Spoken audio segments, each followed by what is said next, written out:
Olá, pessoal! Vamos então falar a respeito da mudança da ISO 9001 agora em 2024.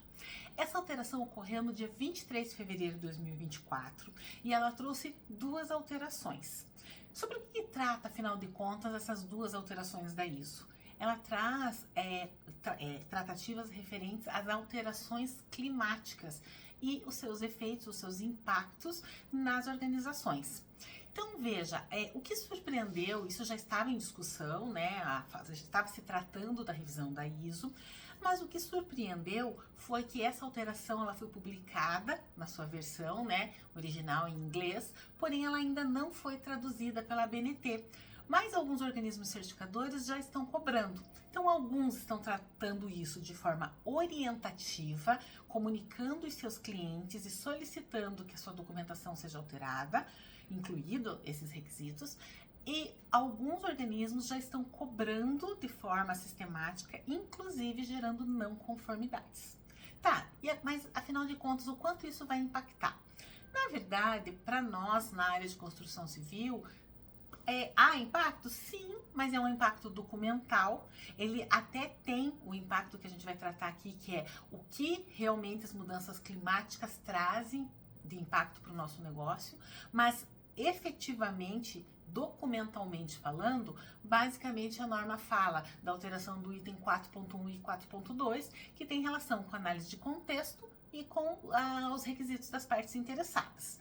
Então, veja, você deve incluir na sua análise de contexto as questões, o impacto, o quanto a questão climática impacta a organização, né? E a condição dessa organização em entregar, né, os seus produtos ou serviços, atendendo aí toda essa questão dos resultados pretendidos, tá? Ao seu cliente, baseado no seu sistema de gestão. Então, o que ocorre?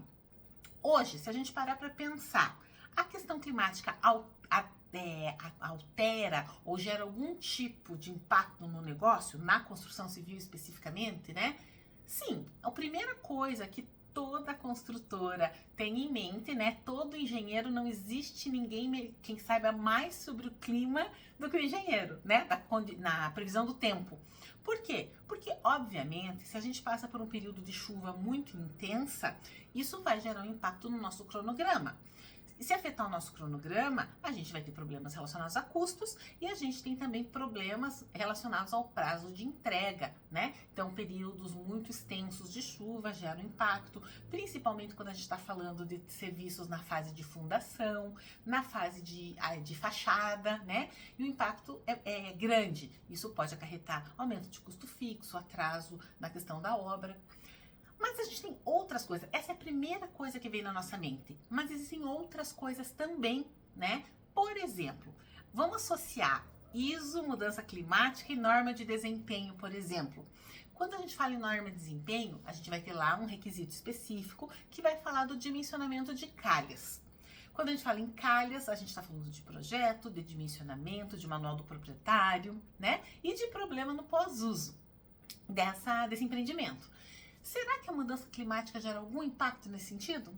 Será que a calha, os tempos de recorrência e os dimensionamentos das calhas feitas no passado atendem hoje? Né? Será que a gente tem que repensar essa questão do dimensionamento de calhas, considerando o atendimento?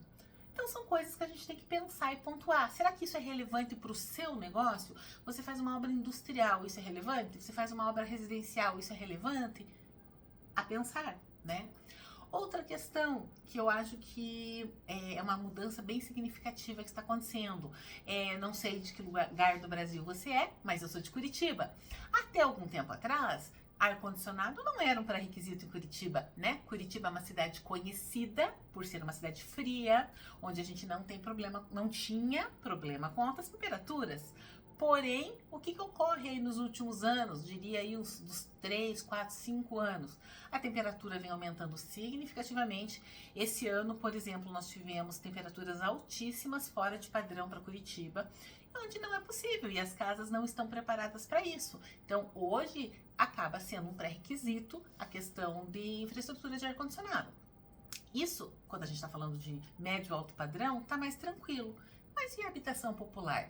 Então, eu tenho um cliente, por exemplo, que ele vendeu e entregou um empreendimento de Minha Casa Minha Vida, né?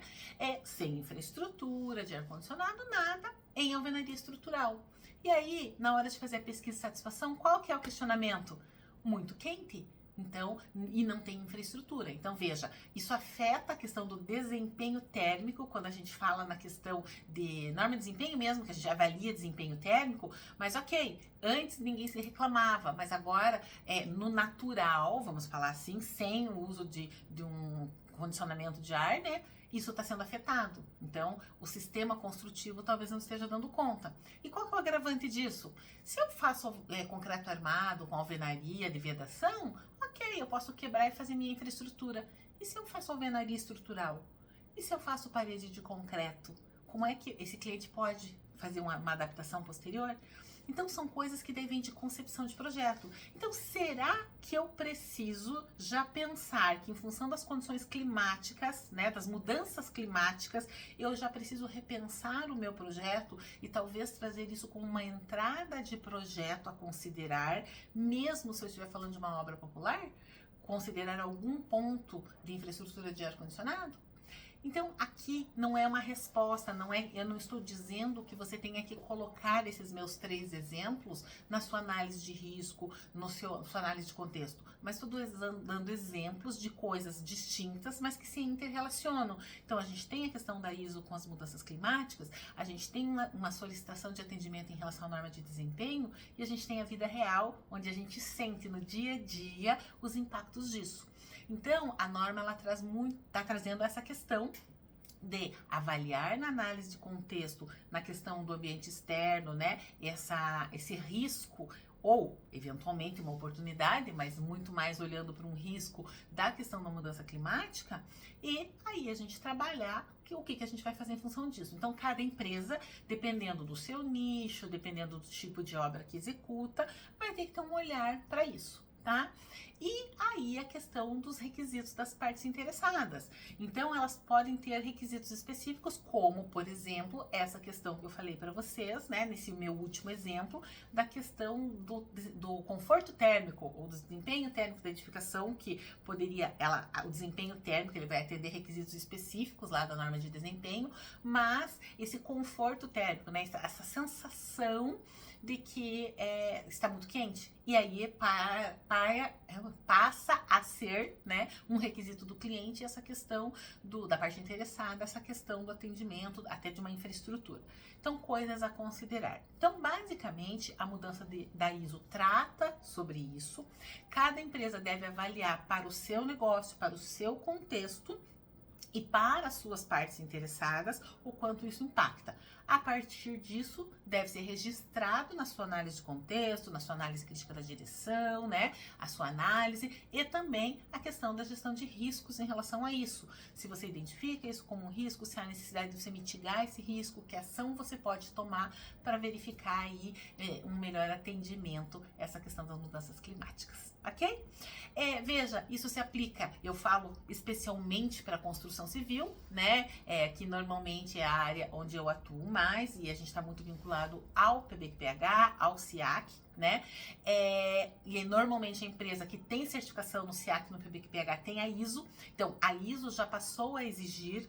O SIAC, na verdade, não teve nenhuma alteração, muito provavelmente na próxima alteração do SIAC já vai incorporar, mas normalmente como a empresa é certificada nas 2 normas, ela precisa incluir tudo isso aí no mesmo pacote. Tá bom?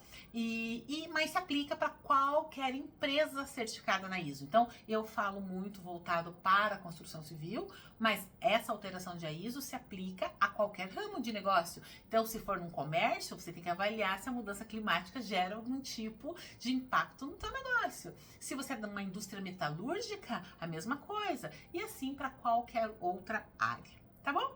Então, espero que esse vídeo tenha ajudado vocês, tenha esclarecido essa questão da mudança. E vamos lá, mãos a obras e vamos alterar os nossos documentos e, de fato, analisar se as mudanças climáticas podem ter algum impacto no nosso negócio.